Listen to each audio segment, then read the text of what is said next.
Calreco. Audio 2096. Calreco, c'est un podcasteur et musicien qui vit en l'an 2096. Et comment ça se passe à la fin du XXIe siècle? J'ai essayé de me projeter en imaginant ce que cet artiste pourrait raconter de son époque. J'écris un podcast du futur que vous pourrez entendre dans la partie fiction de ces enregistrements audio. Je compose aussi un album musical et j'écris un spectacle. Pour conceptualiser et construire ce projet, je suis parti à la rencontre d'un certain nombre de personnalités pour m'inspirer de leur expertise sur de nombreux sujets. Dans la partie interview de ce podcast, j'échange avec eux sur leur vision du futur, sur la science, sur la philosophie, la conscience, la finitude, la zététique entre autres, et bien sûr sur la politique, afin que je puisse imaginer ce monde d'après et raconter mon histoire.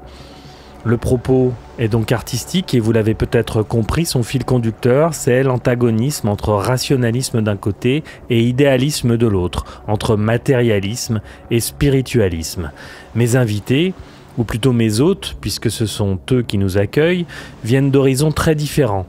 Mon objectif est de recueillir des points de vue éloignés pour construire ma pensée et mon récit et pour vous les livrer. Je m'appelle Yannick Berger, je suis accompagné à la réalisation par Stéphane Terris et aujourd'hui, nous interviewons Luc Ferry.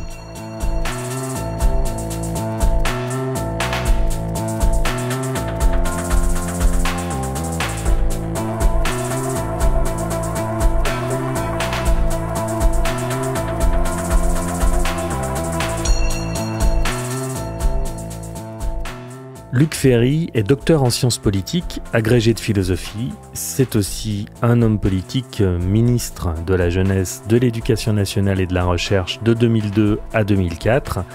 Il a écrit beaucoup de livres dans lesquels il développe une philosophie politique d'inspiration libérale qui porte notamment sur la technique, la famille ou la religion. Mais bien sûr, je vous renvoie vers sa page Wikipédia pour de plus amples informations, car ce qui nous intéresse, c'est l'un de ses derniers livres qui s'intitule « La vie heureuse, sagesses anciennes et spiritualité laïque », dans lequel il est question de sa vision transhumaniste soft. C'est pourquoi j'ai voulu le rencontrer pour évoquer cet horizon qui semble le fasciner, ou pour le moins vivement l'intéresser. Il nous a reçus avec beaucoup de gentillesse chez lui, avec ses chats. C'était un moment très sympathique, même si l'un d'eux s'est répandu sur le velours de la caisse à micro de Stéphane qui a enregistré nos échanges et qui réalise cet épisode en ce moment. On a évoqué la vie bonne selon Luc Ferry et ma première question fut « D'où vous est venu ce goût pour la philosophie ?» J'avais des parents qui n'ont pas fait d'études du tout. Mon père était un type génial qui construisait des voitures de course magnifiques. D'ailleurs, vous pouvez les voir là-bas chez moi, les photos de ces voitures, qui était un des plus grands pilotes avant-guerre, mais qui n'a pas du tout fait d'études. Ma mère non plus à cause de la guerre. Elle s'est arrêtée en seconde à cause de la guerre, et donc de la Deuxième Guerre mondiale. Et donc, mes parents ont souhaité que leurs enfants fassent des études qui sont les études qu'ils n'avaient pas faites, c'est-à-dire des études qui, entre guillemets, ne servent à rien, c'est-à-dire qui ne sont pas mercantiles, qui ne sont pas vénales. Donc on a fait du latin, du grec et de l'allemand, parce que c'était ce qui était ce qui était le plus cultivant à leurs yeux et ce qui était le moins rentable d'un point de vue financier.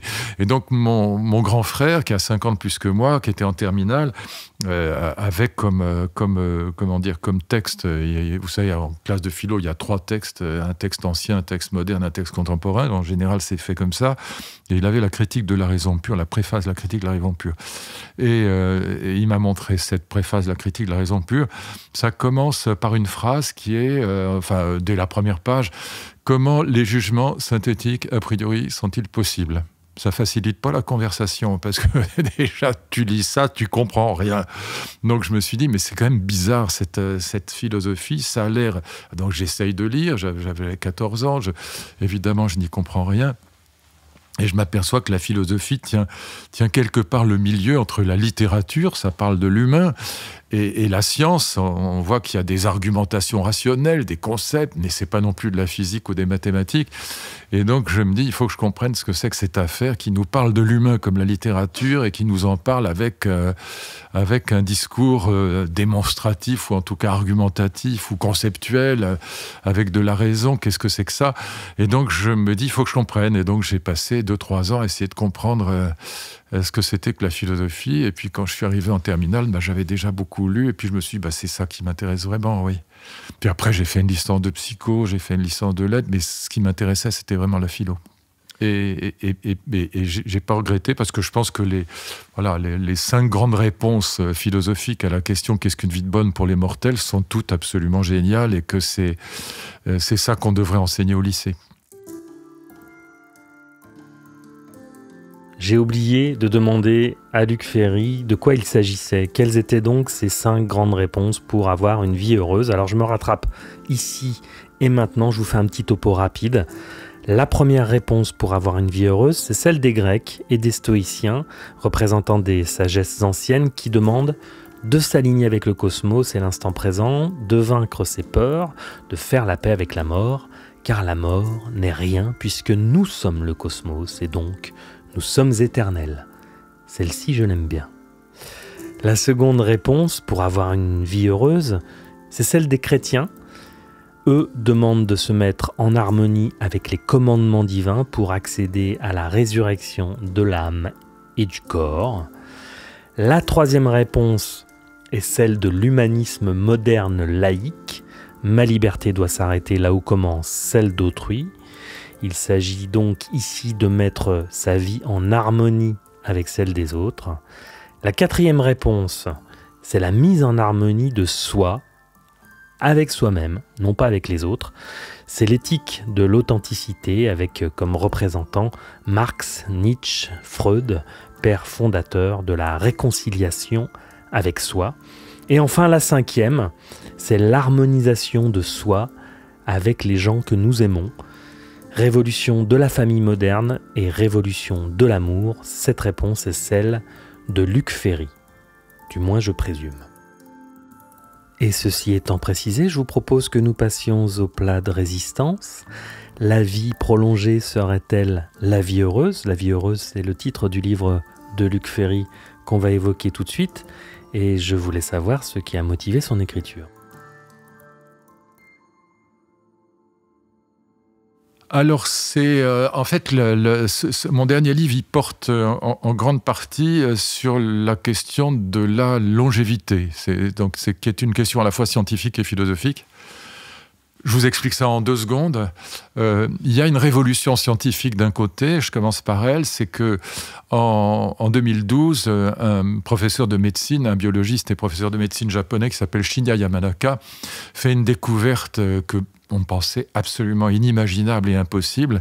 Il découvre qu'il est possible de reprogrammer des cellules d'adultes, en l'occurrence des fibroblastes, donc cellules de la peau.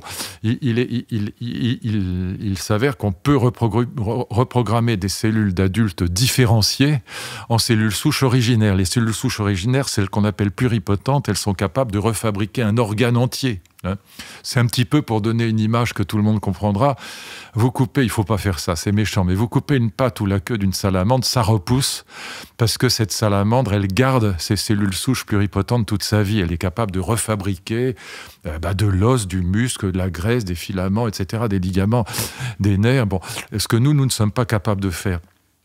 Et donc, parce qu'on garde des cellules souches toute sa vie, mais pas les pluripotentes. Bon. Et donc, il découvre, et il travaillait là-dessus parce que, vous savez, on congelait les embryons pour garder les cellules souches, pour faire de la médecine réparatrice, mais ça suscitait la colère de l'Église qui disait, mais les embryons, ce sont des humains potentiels. Bon. Et donc, c'est pas bien de congeler les embryons. Et il se disait, mais si on pouvait reprogrammer des cellules différenciées d'adultes en cellules souches originaires, capables de refabriquer des tissus entiers, alors ça éviterait crée ce problème éthique de la congélation des embryons. Il y arrive donc. Et j'ai un ami qui est allé plus loin, Jean-Marc Lemaître, qui est biologiste à l'INSERM, à Montpellier, et qui est allé plus loin, ce que Yamanaka lui-même pensait impossible, c'est-à-dire qu'il arrive à reprogrammer ce qu'on appelle les cellules sénescentes, c'est-à-dire des cellules qui, passées 50-60 ans, prolifèrent dans le corps humain et produisent toutes les saloperies de la vieillesse, c'est-à-dire notamment tout ce qui est inflammatoire, l'arthrite, l'arthrose, ce qu'on appelle la sarcopénie, c'est-à-dire la perte de masse musculaire, etc. Cataracte, mais aussi certains cancers. Bon. Et donc, il arrive à reprogrammer ces cellules sénescentes en cellules souches originaires. Et là, on s'aperçoit d'une chose, c'est que c'est pas simplement un progrès formidable en matière de médecine réparatrice, par exemple pour faire des patchs pour les cardiaques, pour réparer le cœur, un cœur abîmé par des infarctus, mais c'est aussi, si on arrive à fabriquer un être humain ou un animal qui s'auto-répare en permanence, on va évidemment régler aussi un autre problème qui est celui de la longévité. Et l'idée est la suivante, parce que quand on dit augmenter la longévité, c'est très, très intéressant. Chaque fois que je fais une conférence là-dessus, les gens disent « Oh, mais c'est horrible, c'est affreux », parce qu'ils s'imaginent qu'on va augmenter la vieillesse. Mais c'est le contraire. Il s'agit d'augmenter la jeunesse, c'est-à-dire de retarder le vieillissement. Mon slogan à moi, si je puis le formuler d'une phrase, c'est l'âge sans la vieillesse. Parce que l'âge, c'est génial, l'âge. Moi, je sais 1 milliard de fois plus de choses aujourd'hui que quand j'avais 25 ans. Bon, et je suis beaucoup moins bête, enfin, en tout cas, c'est mon illusion, si c'est une illusion. Je suis beaucoup moins bête au volant d'une voiture. Je suis beaucoup moins bête, beaucoup plus patient avec mes filles. Je sais 1000 fois plus de choses en sciences et en philosophie. J'ai fait 3 ans de biologie sérieusement pour comprendre tout ça aussi. Bon, mais en revanche, j'ai des rhumatismes et voilà. Bon, au fond, l'expérience, mais sans les rhumatismes et sans les neurones qui commencent à foutre le camp parce que tu cherches le nom de la personne que tu connais, que tu n'arrives pas à le retrouver et que c'est pas un progrès. Voilà, les gens disent bien vieillir. J'ai un de mes amis qui vient d'écrire un article, je ne vais pas citer son nom, il n'est pas là. La vieillesse n'est pas un naufrage, mais c'est pas vrai, c'est faux, c'est un mensonge. C'est qu'une question de temps. Allez visiter un EHPAD et vous verrez que c'est pas là que vous avez envie de passer vos vacances, parce que le fait de prendre des rhumatismes et d'avoir les neurones qui ne se connectent plus ou mal et que vous devenez gâteux, que vous commencez à délirer, ça n'est qu'une question de temps. Il faut être honnête, il faut dire la vérité. On dit bien vieillir. Ben, quand on a 75 ans, 80 ans, on est jeune encore aujourd'hui. Même à 90 ans, on peut encore être en pleine forme. Mais après, il n'y a rien à faire. Ça se dégrade physiquement, ça se dégrade intellectuellement. Vous pensez beaucoup moins vite. Et puis, quelquefois, ça se barre complètement en quenouille. Voilà. Et donc, pour dire les choses élégamment. Et dans ce cas-là, vous perdez la tête, vous vous mettez à délirer. Et je ne vois pas en quoi c'est un progrès. Donc, oui, l'âge, formidable. Mais la vieillesse, non. Il y a un poème de Victor Hugo que je cite dans tous mes livres, et je vais vous le citer en trois secondes. Bose endormi, vous savez, ça raconte l'histoire de Bose, qui est un personnage de la Bible, qui épouse une Moabite qui est très jeune, alors que lui est très vieux. Bose était bon maître et fidèle parent, il était généreux quoiqu'il fût économe. Les femmes regardaient Bose plus qu'un jeune homme, car le jeune homme est beau, mais le vieillard est grand. Le vieillard qui revient vers la source première entre aux jours éternels et sort des jours changeants. Et si l'on voit de la flamme aux yeux des jeunes gens, dans l'œil du vieillard, on voit de la lumière. Eh bien, c'est exactement ce que je pense. Et je trouve ce poème merveilleux parce que c'est l'âge, mais sans le gâtisme, sans la sénilité. Voilà. Et donc, il faut être honnête. Il y a un moment ou un autre, oui, où éviter le naufrage, c'est mourir avant. Mais si vous continuez à vivre jusqu'au naufrage, vous ne l'éviterez pas. Et donc, cette idée d'une révolution de la longévité me passionne parce que, à la fois sur le plan scientifique, ce qu'on est en train de vivre est absolument passionnant intellectuellement, mais sur le plan philosophique, vous avez 2 attitudes. Et puis, pardon, je parlais trop longtemps, mais du point de vue des sagesses anciennes, la longévité n'a aucun intérêt. Si vous lisez les stoïciens, Cicéron, De Senectute de Cicéron, de la vieillesse, il commence, c'est incroyable. Première phrase de son dialogue, ou quasiment la première phrase, la première page en tout cas. Est-ce qu'une vie de 800 ans est supérieure à une vie de 80 ans ? Non, dit-il. Parce que l'essentiel n'est pas de vivre longtemps, c'est de vivre bien. en harmonie avec la nature. Et moi, je dis non, non, je dis Cicéron déconne. La vérité, c'est qu'on n'aime pas de la même manière à 5 ans, à 10 ans, à 30 ans, à 80 ans et à 120 ans si on y arrive. Et donc, on ne pense pas de la même manière, on n'a pas les mêmes relations humaines non plus. Et on n'a pas les mêmes connaissances non plus. Et donc, non, si on fait quelque chose d'intelligent et d'utile pour les autres de sa vie, vivre longtemps, ça a du sens.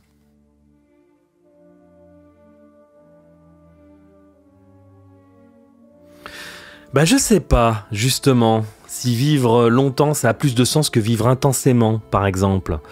Et puis quand vous passez votre vie dans la pauvreté ou dans la dépression, je suis pas certain que vous ayez envie de vivre très très longtemps. Et d'aucuns diraient que vivre c'est apprendre à apprivoiser la mort, parce qu'il y a la mort, et elle est inéluctable. Oui, exactement. Mais réfléchissez à ça. Je vous donne un exemple, c'est juste pour qu'on réfléchisse.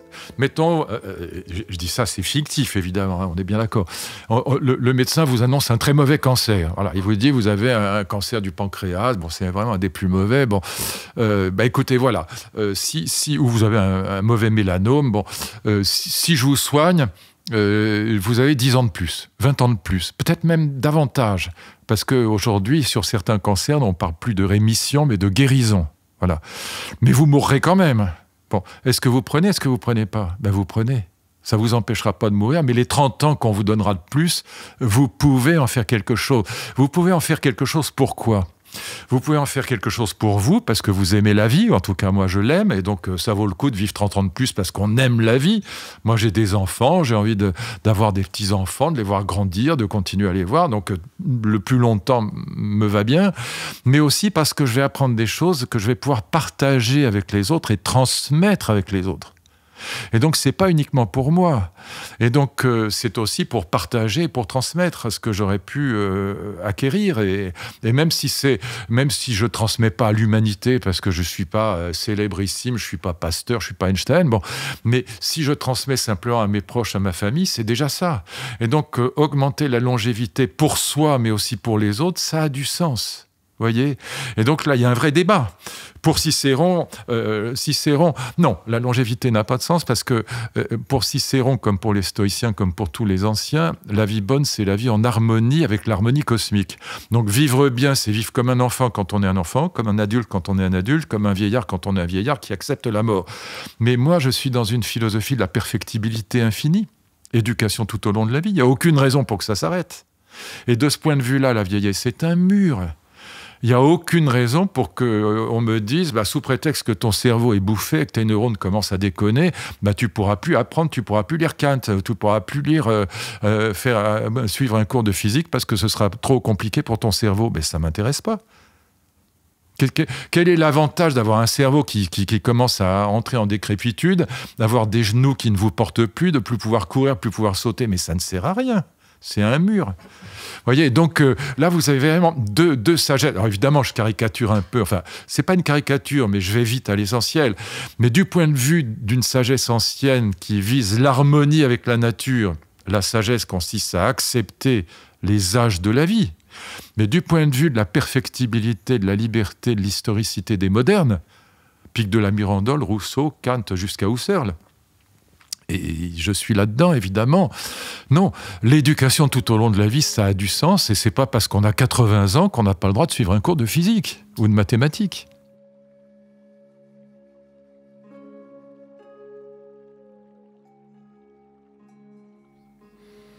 Et oui, la question du sens, elle est importante, ça c'est sûr.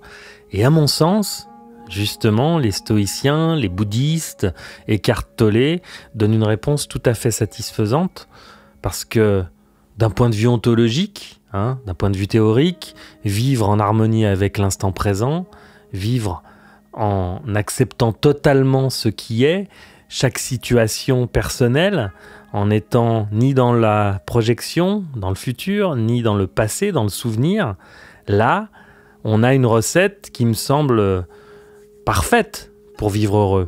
Mais encore une fois, ça c'est de la théorie, je ne pense pas qu'il ait existé dans l'histoire de l'humanité une personne qui ait vécu toute sa vie dans l'instant présent. Mais si on évoque la vie bonne, peut-être qu'il faut tendre vers ça justement. Vous pouvez bien vivre jusqu'à 120 ans, à un moment, il va falloir partir. Hein, monsieur, dépêchez-vous, là, on ferme, il est l'heure. Parce que cette volonté absolue de prolonger l'existence, j'ai du mal à la saisir. À mon sens, c'est se mentir, c'est se trouver une excuse pour ne pas affronter ses peurs, pour ne pas affronter la mère de toutes les peurs, qui est la mort. Parce que oui, quand on se place d'un point de vue personnel, la mort, ça fait peur. Mais la mort est inéluctable. Et 20, 30 ans de plus, c'est peanuts, et surtout, ça n'empêche pas la peur, voire même, ça l'aggrave. Ça peut même laisser des faux espoirs. Mais voyez bien, ce qui est très intéressant, je trouve, dans la position qu'en tout cas, je ne suis pas le seul, disons, ce bon côté du transhumanisme, il y a des mauvais côtés du transhumanisme, mais ce bon côté du transhumanisme défend, c'est que c'est une possibilité offerte à l'humanité, c'est pas une obligation. Si vous avez envie de vieillir et de crever, mais il n'y a rien de plus facile. Il suffit de se laisser aller et ça arrivera. Vous vieillirez et vous creverez. Mais si vous avez envie, non, de continuer à vivre, de continuer à aimer, de continuer à apprendre. Mais enfin, mon ami, il y a tellement de femmes et d'hommes à aimer, tellement de livres à lire dans sa vie, tellement de livres à écrire, à découvrir, de pays. Mais il y a combien de milliers de langues dans le monde et on arrive à quoi? À parler 2 ou 3 langues dans sa vie, encore pas toujours très bien. Mais mourir à 80 ans, mais c'est une mort précoce. C'est mourir juste au moment où on commence à être moins bête. Quoi qu'il en soit, on ne pourra pas tout faire. Hein. Puis il y a toujours la réincarnation au cas où. Quant à la possibilité offerte, alors offerte à tout le monde, c'est pas sûr. Dans l'épisode 1, avec Jean-Michel Beignet, nous évoquions la vision ultralibérale des transhumanistes. Et bien sûr, tout le monde ne pourra pas s'acheter un foie ou un pancréas de rechange. Hein. La tendance n'est pas à l'amélioration des services publics, vous l'aurez noté, mais plutôt à leur appauvrissement, avec en point de mire, notamment, la libéralisation du système de santé. C'est l'horizon qu'on nous promet et qu'il faut décliner fermement, selon moi. Dans son livre, Luc Ferry évoque la sagesse qui viendrait avec l'âge. Alors oui, certains deviennent moins bêtes, mais d'autres s'enfoncent dans la connerie de leur certitude. Tout le monde n'a pas les mêmes valeurs et s'améliorer n'a pas le même sens pour chacun. Vous savez, je suis lucide, je prétends pas que ça va améliorer forcément l'humanité. On n'a pas forcément envie que Hitler et Staline, les ayatollahs d'Iran ou même Poutine vivent jusqu'à 300 ans. Donc, simplement, j'ai eu une expérience et mon père s'est évadé 4 fois des camps nazis. Et dans des conditions absolument abominables. Et il a fini par rentrer à Paris. Il a vu des choses qui ne sont pas racontables. Bon, on peut pas. Voilà, il s'en est jamais remis de ce qu'il a vu dans les camps nazis. Et il me disait quand même que si on réservait la guerre aux plus de 70 ans, il n'y aurait pas beaucoup de guerre. Pas simplement parce qu'à 70 ans, on est moins fort physiquement. Parce qu'aujourd'hui, la guerre n'est pas une question physique. Hein. On fait la guerre avec des armes que n'importe qui peut utiliser. D'ailleurs, la féminisation de l'armée se fait aussi grâce à ça ou à cause de ça. Et donc, c'est pas une question de force physique. Et donc, mais simplement, on est beaucoup plus patient, beaucoup moins violent, beaucoup plus ouvert. Enfin, le poème de Victor Hugo. Voilà. Et donc, je pense qu'en effet, c'est une possibilité offerte à l'humanité d'être moins bête. Moi, je me souviens d'un dîner avec Sioran, par exemple. J'avais une amie qui adorait Sioran, qui m'a fait dîner avec Sioran. Sioran, quand il était jeune, était fanatiquement antisémite et nazi. Il était comme ça, comme Hergé aussi. Bon, j'adore les albums de Tintin. Je trouve Hergé assez génial. Mais c'était un nazi, voilà, antisémite, raciste. Bon, Sioran aussi, voilà, c'est comme ça. Bon, comment il s'appelle, le Corbusier aussi. Voilà, vous avez des gens comme ça. Bon, mais quand moi j'ai dîné avec Sioran très vieux, il n'était plus du tout nazi, antisémite. Il avait complètement changé. Il avait compris que quand il était jeune, il était un jeune con. Voilà. Mon ami Danny Cohn-Bendit, il a écrit un livre que j'ai là derrière moi, il y a déjà quelques années, où il dit, voilà, quand on criait dans la rue « élection piège à con », on était des petits cons. Voilà. Et je dirais plus « élection piège à con » aujourd'hui, je suis devenu un démocrate. Voilà. Donc je me dis que malgré tout, voilà, ce poème de Victor Hugo dit vrai, c'est-à-dire qu'il y a une possibilité offerte et que si on n'est pas un salaud ou un imbécile, et moi je suis vraiment fondamentalement démocrate, quoi. Je pense qu'il y a une possibilité offerte que quand même beaucoup de gens pourraient saisir si ils vivent plus longtemps. Tout est question de point de vue. Cela est assez subjectif. D'où je suis, je serais plutôt enclin à penser que Daniel Cohn-Bendit est devenu ce qu'il combattait, De là à dire qu'il ne s'est pas amélioré, il n'y a qu'un pas. Je n'ai pas du tout la même vision du monde que Luc Ferry, et ça s'explique d'un point de vue sociologique parce que mon expérience de vie m'a amené à considérer que notre société est conditionnée par des rapports de classe et que forcément, vous avez des raisonnements qui divergent selon les intérêts que vous avez à défendre. Je connais la bourgeoisie, je n'en suis pas issu, mais je l'ai beaucoup côtoyée et je la côtoie encore. Mes vieux amis sont des bourgeois et sur de nombreux points, ils souscriraient à la pensée de Luc Ferry. Ça ne m'empêche pas de les aimer, parce qu'il y a d'autres endroits où notre humanité nous relie, mais ce que je veux dire, c'est que souvent, nos intérêts inconscients façonnent notre vision du monde, et tout l'enjeu est de les conscientiser pour actualiser notre manifeste intérieur. C'est peut-être ce que dirait Spinoza. Et puis, il y a ce qui nous construit chaque jour, qui conditionne notre appréciation du monde. Moi, par exemple, j'ai mal au dos depuis la naissance de ma fille et je considère que ça m'a rendu plus sage, que les afflictions du corps nous permettent parfois de devenir paradoxalement plus sereins. Vivre est une maladie. La matière et nos corps nous révèlent à nous-mêmes. Mais bien sûr, mais toutes les épreuves peuvent nous aider, toutes, mais c'est pas une question de longévité. Ça n'a rien à voir avec la longévité, mais toute épreuve peut nous aider. Un politique a dit une fois, il n'y a pas d'échec dans la vie. Ça n'existe pas, les échecs. Soit il y a des succès, soit il y a des leçons. On apprend. Soit on a réussi, soit on apprend, mais l'échec n'existe pas. Et donc, voilà. Maintenant, je vous donne un autre argument, parce que vous venez de parler de votre fille. Voilà. Alors, pour soi, la longévité, on peut hésiter. Comme on dit en Suisse, il y a des fatigués de la vie. Moi, j'avais eu l'occasion de travailler avec le ministre des Affaires sociales suisse sur Exit et Dignitas. Donc, c'est sur la question du suicide assisté. Bon, il y a des fatigués de la vie. Mais imaginez maintenant que votre fille ait une maladie gravissime. Qu'est-ce que vous faites? Mais vous êtes prêt à tout pour qu'elle continue à vivre. Voilà. Et là, la longévité, vous êtes pour la longévité, quoi qu'il arrive. Et donc, c'est aussi pour les autres, pour ceux qu'on aime, que la mort est quand même une saloperie. Voilà. Et la vieillesse, je suis désolé, l'âge apporte énormément. La vieillesse n'apporte rien. Voilà, je suis désolé de dire ça, mais c'est la vérité. Et les gens n'aiment pas entendre ça. Je vois plein de trucs dans les magazines de psychologie positive, le bien vieillir, etc. Mais je suis désolé. C'est de la daube, c'est pas vrai. L'âge, oui, la vieillesse, non. Ce combat est perdu d'avance. La peur panique de la mort stimule l'orgueil des matérialistes et les conduit à cette hubris. On peut bien me dire que vivre plus longtemps nous permettrait de faire plus de choses, nous rendrait meilleurs. Nous vivons déjà 2 fois plus longtemps qu'il y a 2 siècles. Sommes-nous meilleurs? Sommes-nous plus heureux? Vouloir la longévité, pourquoi pas? Mais c'est reculer pour mieux sauter. La mort fait partie de la vie. Et la seule réponse, c'est l'acceptation. Sincèrement, avant de vouloir reconfigurer les corps, ne vaut-il pas mieux façonner nos esprits et les entraîner à la sagesse? C'est normalement l'objet de la philosophie. Évidemment, les humains, pour l'heure, n'ont pas cette ambition, et c'est bien le problème, mais j'imagine qu'un sage, libéré de l'ego, malgré la perte d'un être cher, peut trouver la sérénité et même retrouver la joie. Je crois que ça n'existe pas. Je pense que les gens se racontent des blagues. Et que quand ils sont extrêmement malheureux, ils s'inventent des stratégies philosophico-religieuses de consolation. Frédéric Lenoir cite dans son livre sur l'histoire du bonheur le cas d'une philosophe qui est morte assassinée à Auschwitz à 29 ans, Ethel Soum. Et Ethel Soum dit « Je ne crains plus rien, j'ai déjà vécu 1000 morts, je sais tout ce qui peut arriver, je sais... » Voilà, et elle va être assassinée à Auschwitz. Mais je pense que cette jeune femme, pour qui j'ai une immense admiration, parce que c'était une philosophe extrême, aussi un écrivain très, très talentueuse, je pense qu'elle se racontait ce qu'on essaye de se raconter quand on est au milieu de l'horreur, mais qu'il ne faut pas le croire. À Auschwitz, à part le chef du camp, personne ne peut être heureux à Auschwitz, c'est pas vrai. C'est faux, c'est un mensonge. Mais c'est un mensonge que je pardonne parce que je n'ai aucun jugement à porter sur ce qu'elle a vécu. Qui suis-je pour juger ce qu'elle a dit?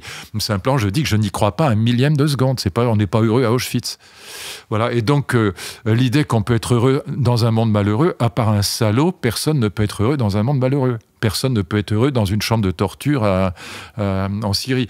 Il y a un texte de Plutarque que je cite d'ailleurs dans ce livre, où Plutarque dit est-ce qu'on doit préférer être couché sur un lit de roses, de pétales de rose, plutôt que sur un chevalet de torture?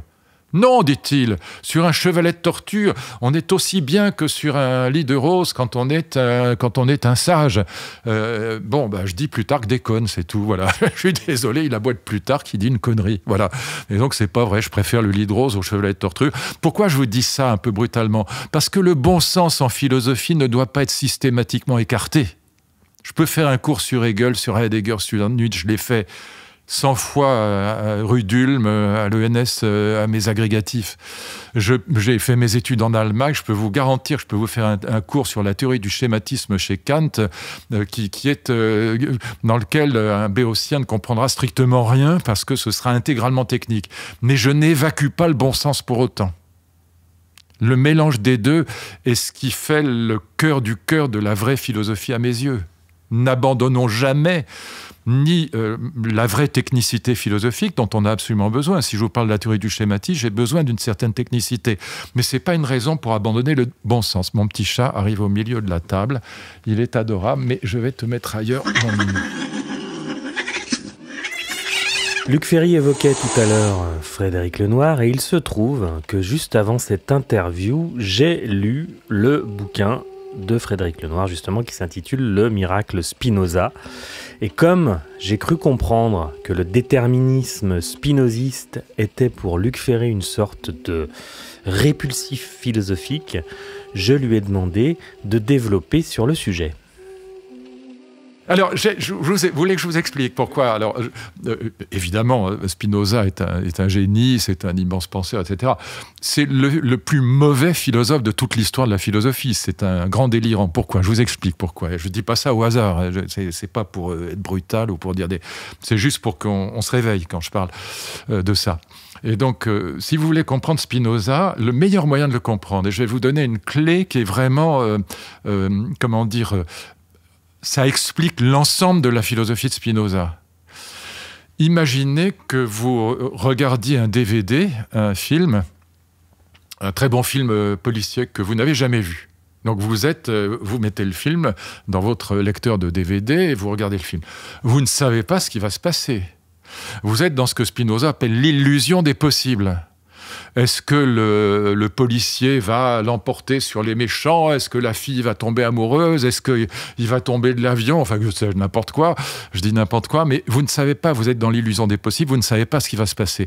Maintenant, imaginez, et c'est ce que Spinoza appelle le point de vue de Dieu ou le point de vue du sage, que vous vous placez du point de vue de la fin du DVD. Eh bien, si vous vous placez du point de vue de la fin du DVD, il n'y a pas de possible. Tout est déterminé, il y a zéro liberté. Il n'y a pas un mot qui ne soit déjà inscrit sur le plastique de votre DVD. D'accord? Donc, le point de vue de Spinoza, c'est l'idée que pour être vraiment sage, il faut se mettre du point de vue de Dieu, qui connaît la fin de l'histoire. Ce que je trouve, à proprement parler, un immense délire. C'est délirant. Personne, aucun humain ne peut se mettre du point de vue de Dieu. Et de toute façon, je ne crois pas à l'existence même du point de vue de Dieu. Je pense qu'on a cette idée de Dieu, évidemment. On a l'idée d'un être omniscient, bien sûr. Mais c'est une idée. Comme dit Kant, c'est pas une réalité. Et donc, évidemment, pourquoi Spinoza nous dit ça? Mettez-vous du point de vue de Dieu, c'est-à-dire le sage se met du point de vue de Dieu, c'est ce qu'il appelle l'amour intellectuel de Dieu. Et du point de vue de Dieu, on comprend que la liberté n'existe pas. Quel est l'avantage de ne pas croire à la liberté humaine, à cette liberté de choix des possibles? C'est que du coup, si vous y réfléchissez à ça, c'est très profond. Toutes les passions tristes disparaissent, puisque l'indignation, la colère, l'espérance sont directement liées au fait que vous ignorez la fin du CD.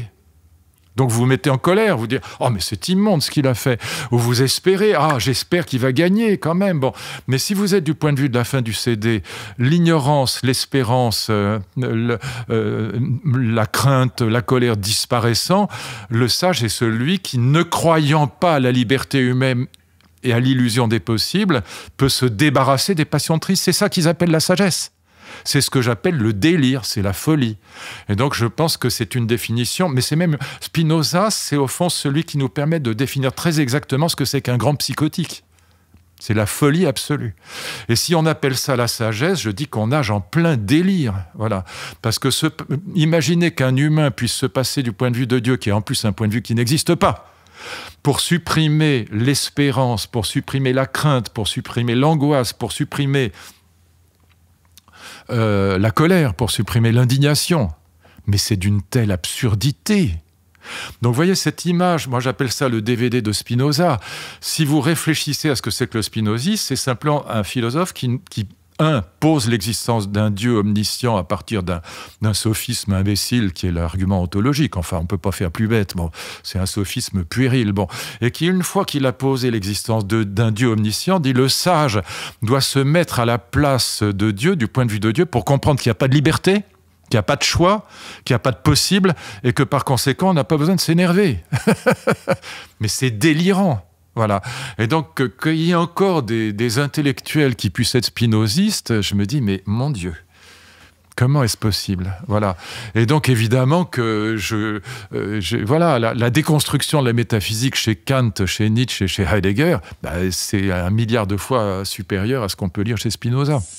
Aïe! C'est pas très sympathique, pas très fraternel entre philosophes. Enfin, monsieur Ferry, je vais vous dénoncer à l'association des amis de Spinoza, qui existe vraiment, entre parenthèses. Pour en revenir au déterminisme, n'y aurait-il pas des degrés dans le déterminisme? Par exemple, à un degré très haut, nous serions complètement déterminés. C'est l'univers, la nature, le cosmos, Dieu qui nous vit et qui fait à travers nous sa propre expérience de lui-même. Et puis, à un degré moindre, plus individuel, plus égotique, nous aurions la sensation de faire nos propres choix. Et ce serait une illusion, par exemple. Très bien, mais quand vous me faites cette objection ou cette relance, on va dire, voilà. Quand vous me faites ça, est-ce que c'est vous qui le faites ou est-ce que c'est vos parents, votre milieu social? Est-ce que sont vos gènes? Est-ce que c'est, voilà. Ou est-ce que c'est vous qui me parlez? Si vous me dites non, c'est pas moi qui parle, c'est mes gènes, mes parents, mon éducation familiale, etc. Je dis, écoutez, envoyez-moi vos parents, votre éducation familiale, et je parlerai avec eux. Quel intérêt de parler avec vous si c'est pas vous qui me parlez? Ce que je veux vous dire par là, c'est que dans toute argumentation, quelle qu'elle soit, et dans la conversation que nous avons maintenant, nous sommes obligés de nous penser comme les auteurs libres de ce que nous sommes en train de dire. Alors maintenant, il y a évidemment, si je veux donner une légitimité à votre discours sur les degrés de liberté, oui, il y a des degrés de liberté. Parce qu'il y a, et c'est au fond, moi j'aime beaucoup Freud, hein, contrairement à certains de mes collègues, j'ai une grande admiration pour Freud, je pense que c'est quand même... Et j'ai une grande admiration pour Marx, hein, je ne suis pas du tout communiste, mais Marx c'est un génie, bon. Et Freud aussi, c'est-à-dire que c'est quand même des visions du monde absolument grandioses. On ne peut pas traiter Marx en chien crevé ou Freud en chien crevé, c'est pas vrai, c'est grandiose, bon. Mais ce que Freud vous expliquerait, et il a raison, c'est que quand on est dans une pathologie sévère, on perd sa liberté, bien sûr que oui. Quand vous êtes psychotique et que vous êtes gravement malade, vous n'êtes plus le maître de vous-même, vous n'êtes plus l'auteur de ce que vous dites. Moi, quand j'étais petit, il y avait une bonne à la maison, on était à la campagne, il y avait encore une bonne à la maison, et elle croyait qu'il y avait des Mickey dans l'évier. Elle s'appelait Augustine, je me souviens encore d'elle. C'était une petite vieille qui était mimi comme tout, bon, on était gentil avec elle. Mais elle parlait constamment avec les miquettes qui sont dans l'évier. Et il y a un moment, moi j'avais, 8 ans, et j'essayais de lui expliquer, je lui disais, mais Augustine, vous savez, les miquets, ça ne vit pas dans l'évier d'abord. Puis en plus, les miquets, ça n'existe pas. Donc, mais même s'ils existaient, on ne peut pas vivre dans un évier, etc. Et du coup, qu'est-ce qu'elle en a déduit? Eh bien, elle en a déduit que j'étais complice des miquets. J'ai jamais réussi à la convaincre. Et là, évidemment, quand vous avez quelqu'un comme ça en face de vous, je ne peux pas dire qu'il est dans la liberté. Il a perdu sa liberté. Voilà. Mais si vous avez affaire à quelqu'un qui est un tant soit peu, entre guillemets, normal, alors après on pourra avoir une longue discussion sur ce que c'est que la normalité, mais qui prétend parler en son nom, c'est important ça, parler en son nom, alors évidemment il est obligé de se penser comme l'auteur de ses argumentations et de ses propos. J'aime assez cette formule. Il est obligé de se penser comme l'auteur de ses propos. Elle dit beaucoup de choses. Pourquoi serait-on obligé? Par qui serait-on obligé? Est-ce que nous ne nous sentirions pas obligés pour ne pas nous confronter à l'incommensurable? Mais c'est vrai qu'en un sens, nous sommes un peu obligés, car pour vivre dans la matière, nous avons besoin de repères. Ce que je me dis seulement, c'est qu'il ne faut pas être dupe. Parce que le Luc Ferry qui fait cette interview ne l'aurait pas faite de la même manière il y a 10, 15, 20 ans.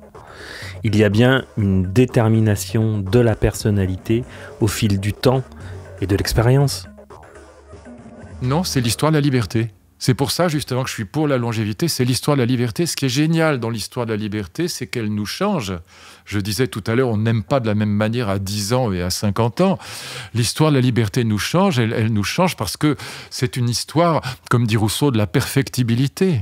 On apprend 1000 choses, on élargit l'horizon. Moi, j'ai fait mes études en Allemagne. Bon, j'ai appris l'allemand, je parle allemand. Je pourrais avoir cette conversation qu'on a maintenant en allemand. Qu'est-ce que ça m'a apporté d'apprendre l'allemand? Ça m'a élargi l'horizon. C'est ce que Kant appelait la pensée élargie. Et donc, évidemment que... Mais je l'ai fait librement. C'est des choses que j'ai apprises librement. J'ai lu les livres. J'ai lu tout Freud, par exemple, en allemand. Voilà, j'ai lu tout Kant, la totalité des œuvres de Kant et de Hegel en allemand, par exemple. Bon, ben, ça m'a élargi l'horizon. Ça m'a appris 1 milliard de choses. J'ai traduit pendant 30 ans, pratiquement. J'ai traduit Kant, Hegel, Fichte, Schelling, Adorno, Horkheimer, Cassirer et tant d'autres. J'ai passé ma vie à traduire les philosophes allemands pendant, 25-30 ans. Ça m'a appris 1000 choses, mais c'est l'histoire de la liberté. Et donc, évidemment, que ça me donne... C'est ce que Max Weber, pour qui j'ai grande admiration, le sociologue, disait que notre rapport aux valeurs change. Bien sûr, mais parce qu'on a appris des choses, parce qu'on n'a pas les mêmes grilles de lecture. Mais ce n'est pas du déterminisme, c'est l'histoire de la liberté. On va maintenant parler de querelle, de musique, de l'apollinien et du dionysiaque, de cette dualité qui est le fil conducteur de ce projet, ces deux façons d'appréhender le monde qui s'entrechoquent et se chamaillent et qui pourtant sont complémentaires.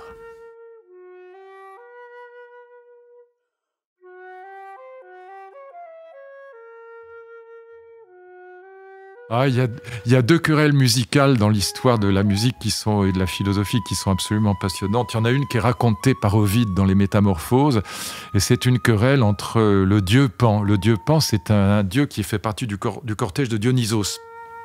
Donc Dionysos, c'est un dieu de la sexualité, du sadisme, de la nature brute, le cortège de Dionysos, les Dionysies, les bacchanales, les bacchantes. C'est abominable ce qu'on fait dans les cortèges de Dionysos. Donc c'est la sexualité, le sadisme débridé à l'état chimiquement pur, si je puis dire. Et donc Dionysos a un instrument de musique fétiche, il en a 2. En fait, c'est l'aolos, qui est une espèce de hautbois, et puis la flûte de Pan, qui ont tous les 2 une histoire, mais je ne peux pas raconter ça, ce serait trop long. Mais vous noterez que ce ne sont pas des arguments harmoniques. Vous qui êtes guitariste, vous savez que sur une flûte, vous pouvez jouer qu'un seul son à la fois.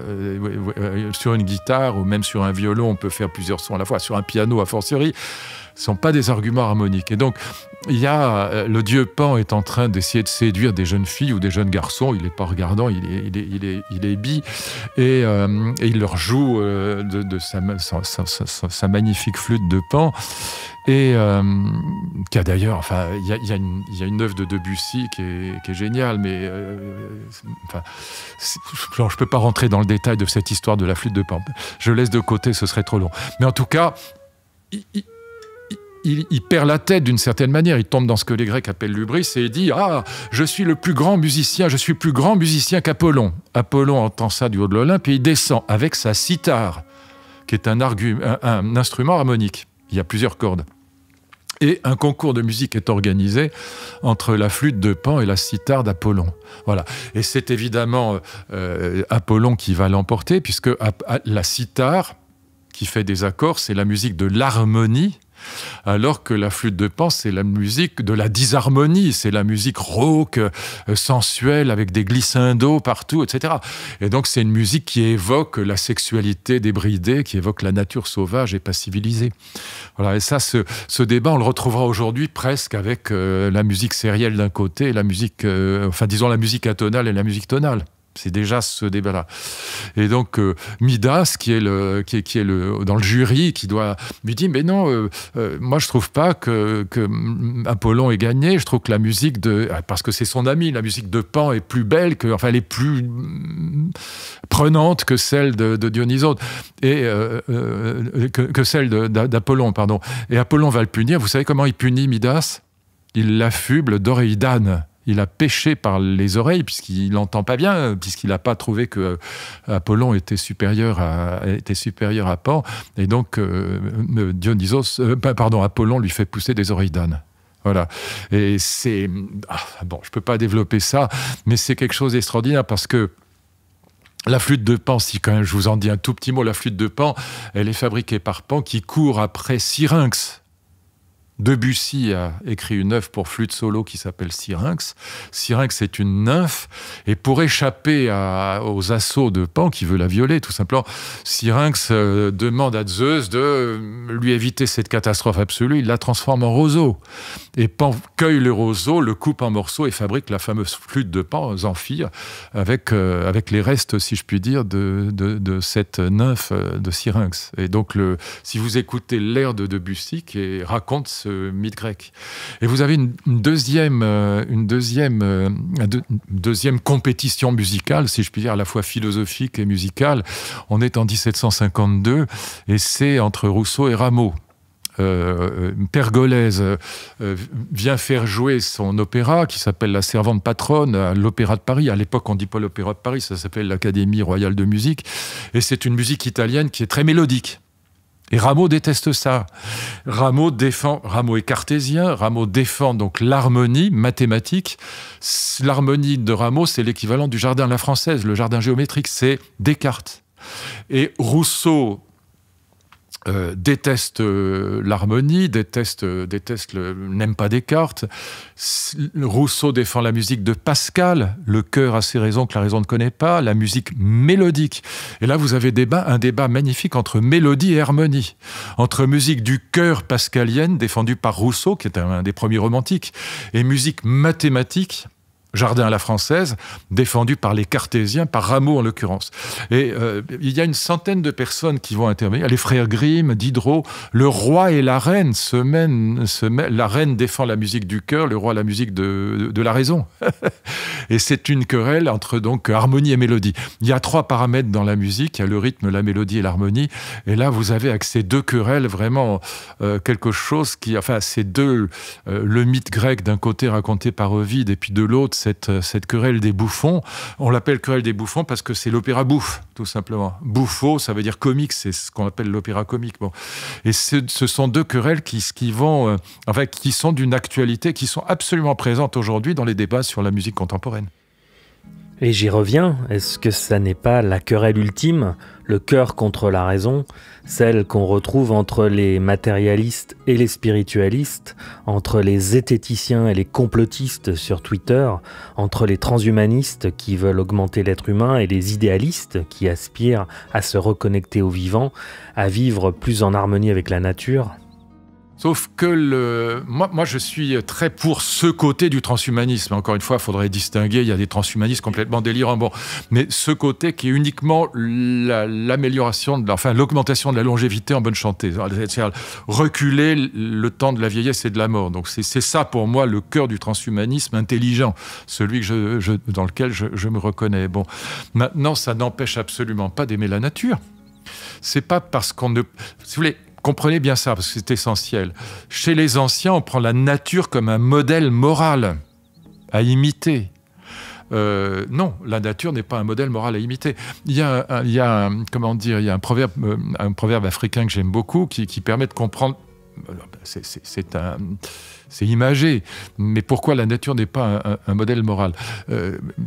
Il dit, quand tu es poursuivi par le lion, il est il est tout à fait inutile de courir plus vite que le lion, il suffit de courir plus vite que ton voisin. Ça, je l'aime beaucoup parce qu'il est très drôle. Bon, c'est un poème, c'est une blague darwinienne. Voilà. La nature, c'est ça. Il n'y a que les nazis aujourd'hui pour avoir pris la nature comme modèle moral.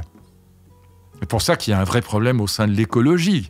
Moi, j'ai écrit un livre qui s'appelle « Nouvel ordre écologique » dans lequel j'ai traduit les grandes législations nazies sur la protection de la nature.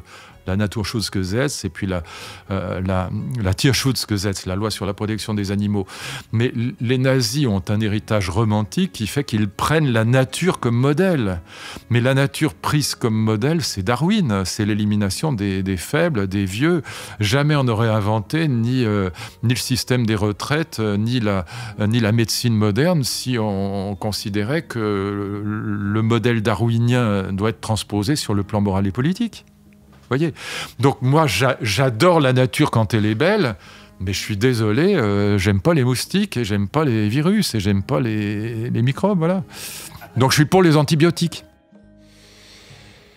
Mais retrouver la connexion avec la nature n'est pas forcément en lien avec la vision du monde purement matérialiste de Darwin.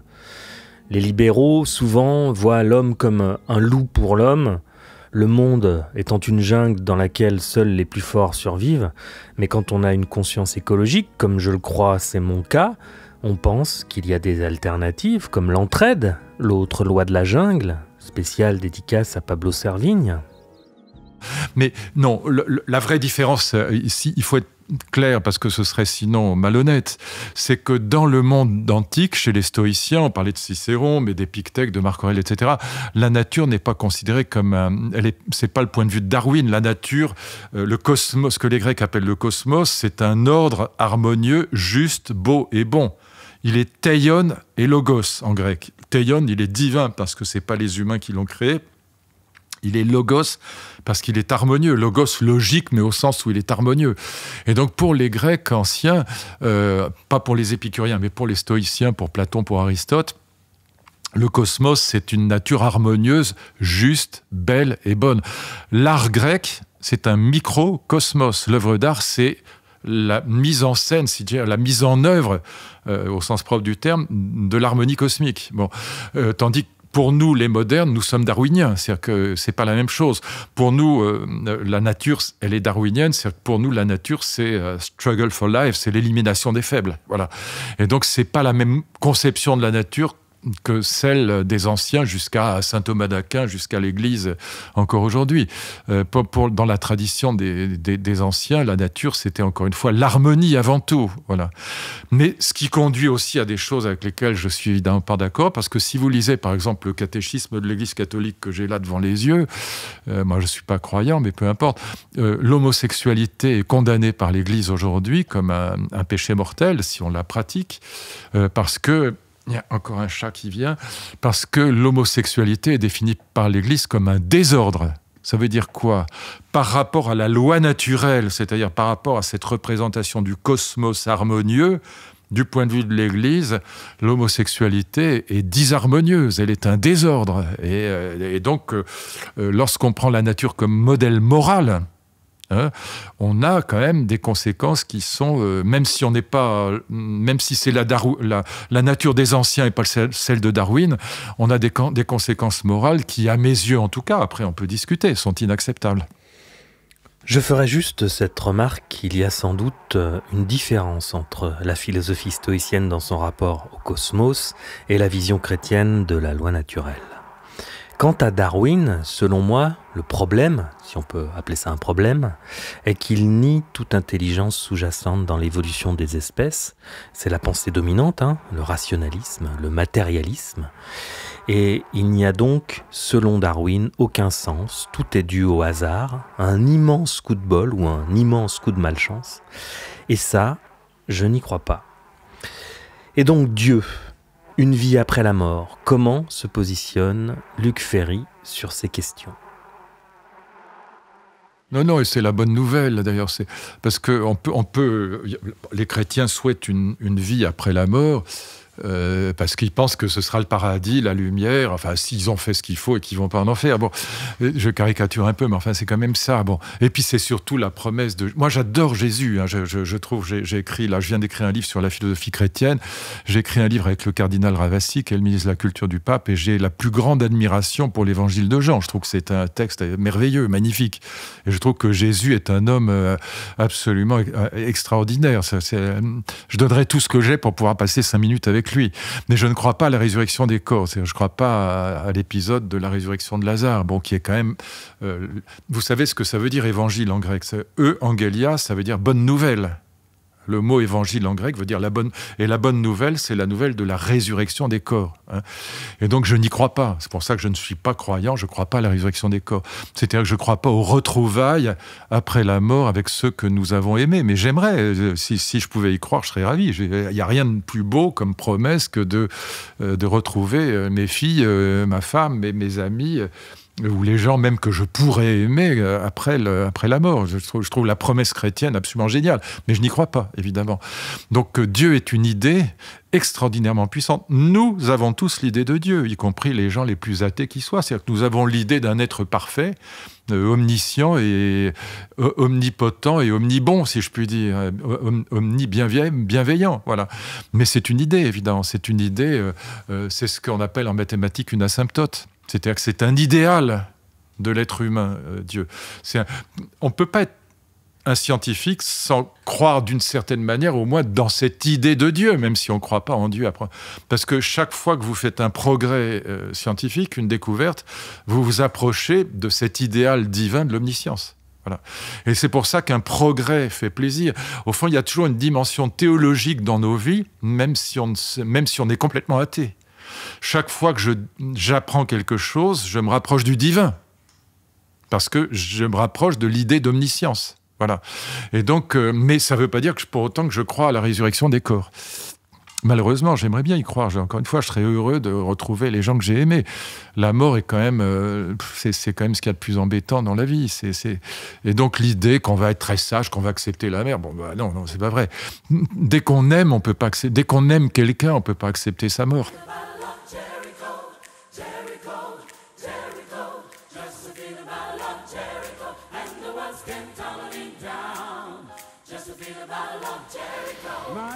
Alors revenons à l'essentiel, revenons à mon projet.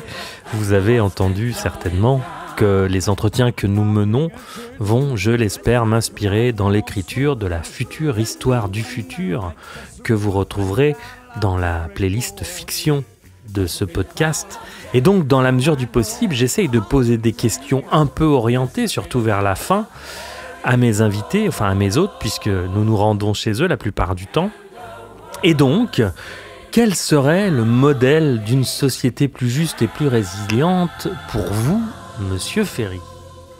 Oh bon, de toute façon, l'univers démocratique comment dire, il est indépassable en ce sens que si on pense, comme je le pense, que la liberté et l'autonomie sont les caractéristiques essentielles de l'humain en politique, seul un système démocratique est compatible avec cette essence même de l'humanité. Donc, ce que je dis est une banalité. Mais c'est pas entièrement une banalité. C'est-à-dire que le système démocratique est indépassable. On peut l'améliorer. On peut imaginer des systèmes de participation plus grande des citoyens, etc. Mais c'est pas l'essentiel. Ce qui me paraît le plus préoccupant aujourd'hui, si je parle d'aujourd'hui, si je pars d'aujourd'hui pour imaginer un monde meilleur, ce qui me paraît le plus problématique, c'est la question de la haine, en vérité. C'est la question de la méchanceté, pour parler comme dans la théologie chrétienne. Voilà, je pense qu'il y a cette caractéristique qui est propre à l'humanité, qui n'existe pas chez l'animal, qui est la méchanceté. La méchanceté, vous savez ce que c'est que la méchanceté dans la théologie chrétienne? C'est pas le fait de faire du mal, c'est le fait de prendre le mal comme projet. C'est pas la même chose, c'est le diabolique. Le diable, c'est celui qui prend le mal comme projet. Moi, j'adore les chats. J'en ai 2 à côté de moi là. Il se trouve que j'aime bien les petites souris aussi. Je trouve que les souris, c'est très mignon. Donc, j'ai passé ma vie à sauver les souris quand j'étais à la campagne que mes chats attrapaient. Je les remettais dans la nature.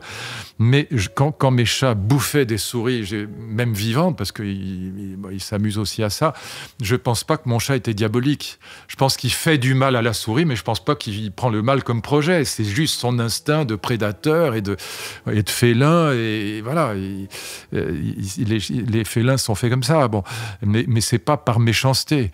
Tandis que quand on voit ce qui se passe dans les guerres, il y avait un rapport Mazuriecki qui m'avait beaucoup frappé, un rapport sur la guerre en Yougoslavie, qui rapportait les choses abominables. Enfin, il y en a partout, donc dans toutes les guerres. Mais c'était des milices serbes qui avaient obligé un grand-père à manger le foie de son fils ou de son petit-fils qui était encore vivant. Vous voyez, des trucs comme ça. Bon, ça. Les animaux font pas ça. Voyez, et donc le propre de l'être humain, c'est la méchanceté. Mon vieux maître Filonenko m'avait dit allez voir à Gand, il y a un musée de la torture à Gand, en Belgique. Mais allez voir ça, c'est à tomber par terre, ce qu'on a inventé pour faire des saloperies. Donc cette méchanceté humaine, le diable n'existe pas, mais on l'a inventé à cause de ce qu'il y a en nous. Voilà. Et donc pour moi, ce qui serait une société idéale, c'est une société dans laquelle la haine, bon, elle peut pas disparaître parce que c'est une des possibilités qui est liée à la liberté humaine aussi, mais dans laquelle la haine serait canalisée, elle serait domestiquée, elle serait cultivée, civilisée, si vous voulez.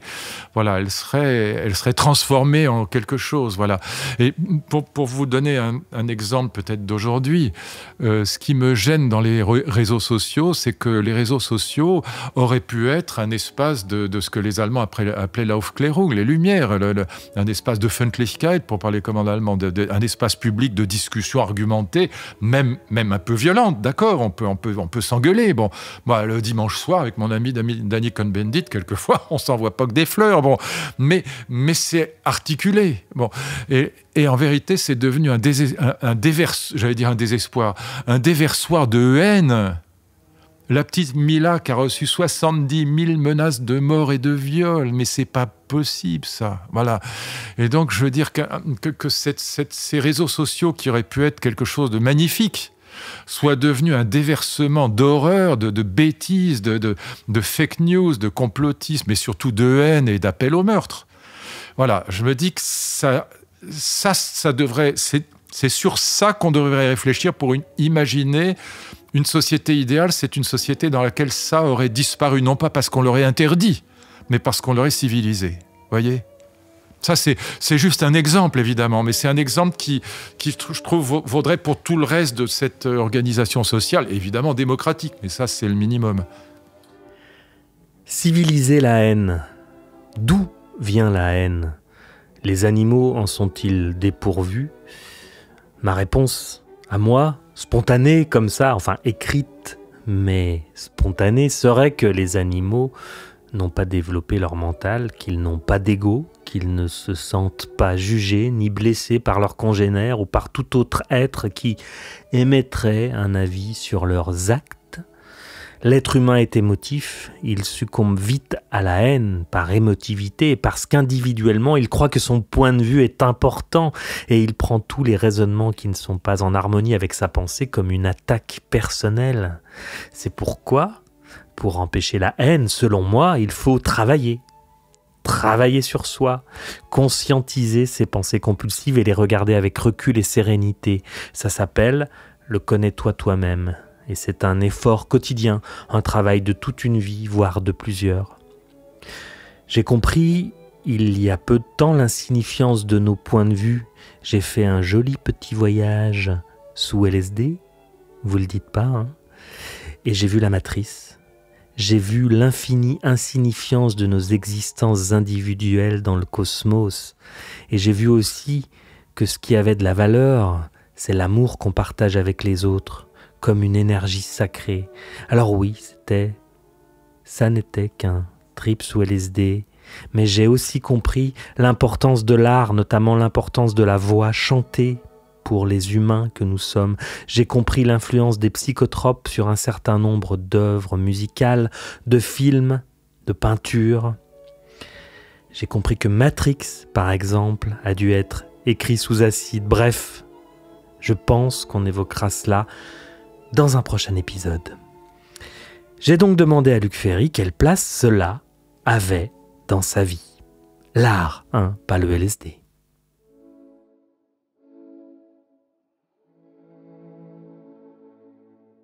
Alors là, moi je suis très kantien là-dessus. La critique de la faculté de juger me paraît géniale. Donc je pense que l'art, le sommet dans l'art, c'est la musique. Parce que c'est l'art pur, si je puis dire. C'est l'art dans lequel il n'y a ni image ni mot. Et donc ce qui est génial dans la musique, c'est que ça fait sens. C'est comme un langage. Il y a de la musique triste, de la douce, il vous fait danser. Il y a mille choses qu'on entend dans la musique. C'est comme une histoire qu'on raconte à un enfant. Si vous écoutez, par exemple, le 6e prélude de Chopin, que je trouve à peu près ce qu'il y a de plus beau de tout dans toute l'histoire de la musique, c'est exactement comme si on vous racontait quelque chose. Bon. Et en même temps, il n'y a ni mots, ni images. Donc c'est le moment où le pur sensible se fait intelligible. Ah, c'est ce que Chelvigac avait compris, le grand chef d'orchestre. Il disait, il y a analogon rationis, c'est comme si c'était l'analogue d'un discours rationnel, mais il y a zéro, il n'y a ni concept, ni image. Ah, c'est ça la musique, c'est génial de ce point de vue-là. Ça vous parle sans parler, si je puis dire. Et c'est pour ça que je préfère la musique instrumentale à la musique lyrique. J'aime pas qu'il y ait des mots dedans. Ça me fatigue d'entendre quelqu'un qui parle dans un opéra, parce que, je suis désolé, je dis ça, il faut pas le prendre mal, mais je trouve que ça gâche la musique, quoi. Ce qui fait que je préfère les préludes, par exemple, des opéras de Wagner, et dès que ça se met à chanter, j'arrête parce que ou alors je préfère la voix toute seule, mais sans mots. Voilà. La vraie musique, c'est sans mots. Musique sans parole, disait Mendelssohn. Hein. Et donc, voilà. Maintenant, donc la musique, elle est l'art, à mon avis, suprême, pour la raison que je viens de vous dire, parce qu'il n'y a pas de mots, qu'il n'y a pas d'image, et que ça nous parle quand même. Donc c'est le sommet de l'art, c'est le moment où le pur sensible devient comme s'il était intelligible. Voilà. Et puis, quelle est la place de l'art ? Pour moi, évidemment, c'est vital. J'ai joué du violoncelle, j'ai joué de la guitare classique, pas assez bien à mon goût, parce que j'ai commencé trop tard, mais enfin, peu importe, j'ai gagné ma vie avec la guitare classique, donc c'est vraiment quelque chose qui a été très, très important dans ma vie. Mon père était un très bon violoncelliste. Sa sœur, ma tante, était l'assistante d'Alfred Cortot à l'école normale de musique, donc je suis vraiment tombé dedans quand j'étais petit. Et voilà, souvent je me dis, voilà, quelles sont les 3 œuvres que j'emporterai sur l'île déserte ? L'art de la fugue, probablement, prélude, chorale et fugue de Franck à coup sûr, et le 6e prélude de Chopin à coup sûr, mais j'en aurais beaucoup d'autres, je voudrais emporter tout Brahms aussi, enfin bref, le concerto en sol de Ravel, voilà. Et donc je peux pas vivre sans, et en même temps, impossible pour moi de travailler, enfin d'écrire, s'il y a de la musique, c'est impossible, parce que pour moi, la musique, c'est pas la musac. C'est pas un bruit de fond. Et ce qui me désespère absolument, c'est que maintenant, il y a de la musique partout, y compris dans les restaurants, et je trouve ça insupportable. Parce que pour moi, la musique, c'est pas la musique de fond. La musique, ça vous prend, quand c'est de la vraie musique, ça prend tout votre être, et ça vous dit des choses qui sont d'une telle profondeur que on peut pas parler en même temps qu'un prélude de Chopin. C'est pas vrai. Ou alors, c'est qu'on n'a pas d'oreille, c'est qu'on a l'oreille bouchée. On est d'accord. La musique, ça s'écoute. Et alors l'art, dans la société, que peut-il nous apporter ? Qu'est-ce qu'il peut renverser ? Qu'est-ce qu'il peut susciter ? Qu'est-ce qu'il peut guérir ? Point d'interrogation.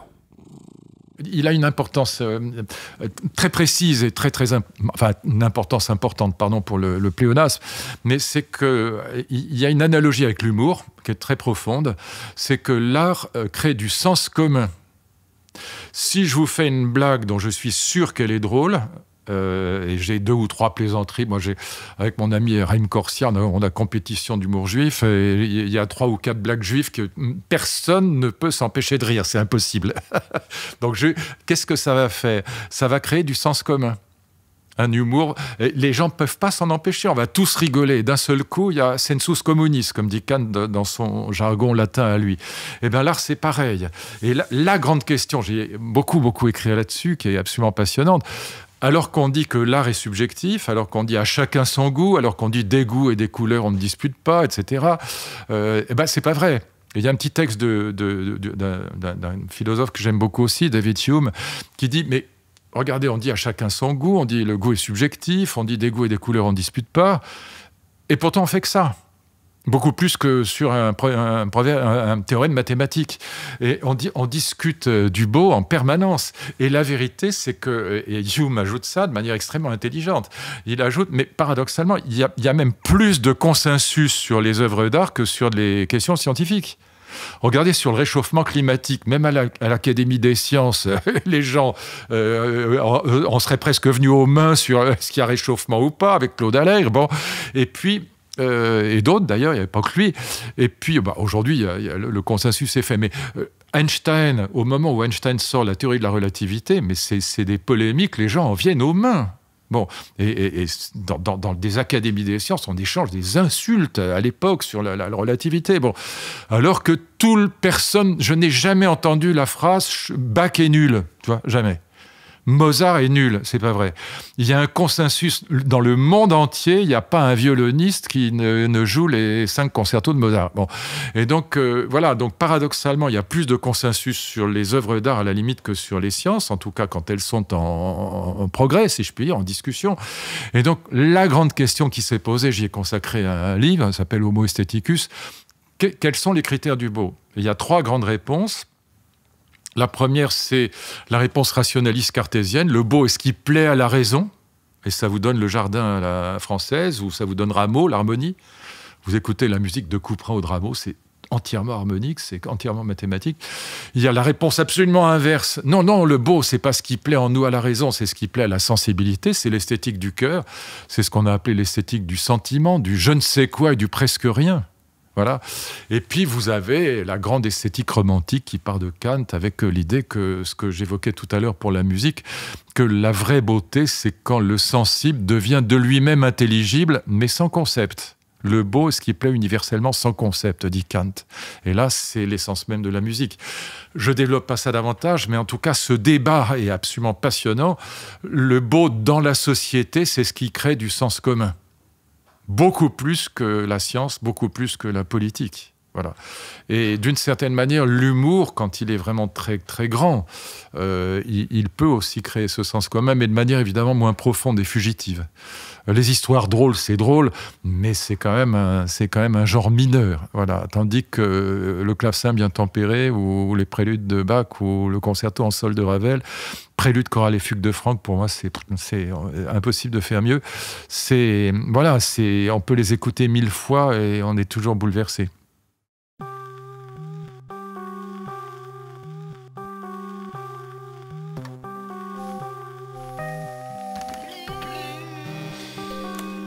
Ça y est, c'est le moment de se lancer dans la prospective, la question rituelle. Personne n'y échappera. La date, c'est 2096. Nous y sommes. Alors que s'est-il passé depuis les années 2020, selon vous, Monsieur Luc Ferry ?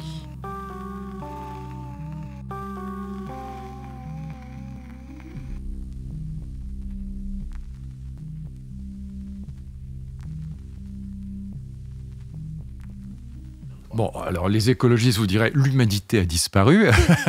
Et moi, je pense, étant optimiste de nature, qu'on aura rebondi.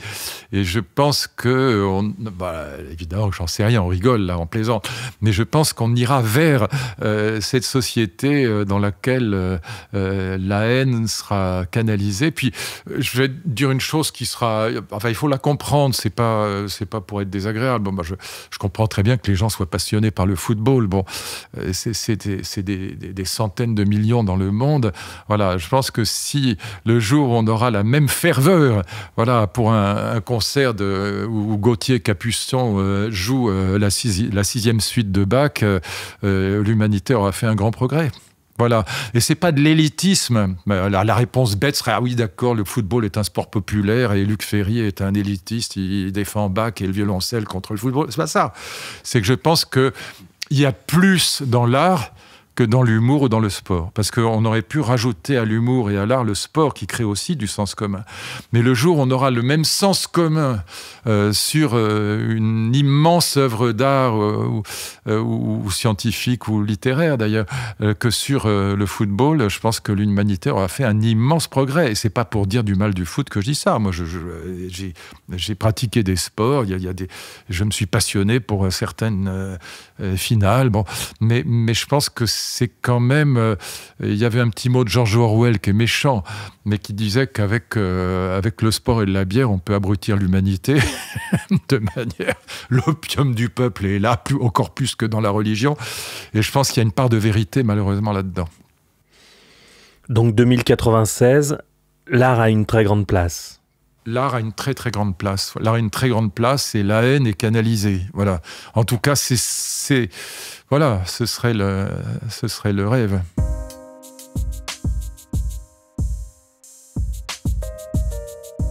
On partage donc la même espérance, l'art partout et pour tous. Je remercie Luc Ferry d'avoir accepté cet entretien. Ce qui me restera de cet échange, c'est le transhumanisme soft qu'il appelle de ses voeux. Et même soft, j'ai le sentiment que cette perspective est une fuite en avant. Cette vision pourrait être satisfaisante, voire excitante si nous étions sages. Mais science sans conscience est ruine de l'âme et jusqu'à preuve du contraire, vivre tue. Et c'est bien comme ça. J'espère que vous avez passé un chouette moment avec nous. À la prise de son, au mixage et à la réalisation, c'était le brillant Stéphane Terris. Applaudissements s'il vous plaît. Nous avons choisi de ne pas monétiser Calreco sur les plateformes. La publicité, ça n'aurait pas de sens. Nos seules sources de revenus sont donc vos dons. Si vous avez aimé et que vous voulez faire un pas de plus avec nous, rejoignez-nous sur Patreon pour du contenu supplémentaire et inédit. Le lien est dans la description. Vous pouvez nous soutenir aussi via PayPal et bien sûr, ce qui nous aide beaucoup, ce sont vos partages, vos commentaires et vos likes sur YouTube, TikTok et Insta où vous pouvez nous rejoindre. Merci à nos partenaires, le Conseil du Léman, la Maison d'Ailleurs, la ville d'Yverdon-les-Bains, la société Audiovisite sans qui nous n'aurions pu démarrer ce projet. On se retrouve donc bientôt dans l'épisode 5. D'ici là, respire, prends le temps et surtout, n'oublie jamais que tu vas mourir.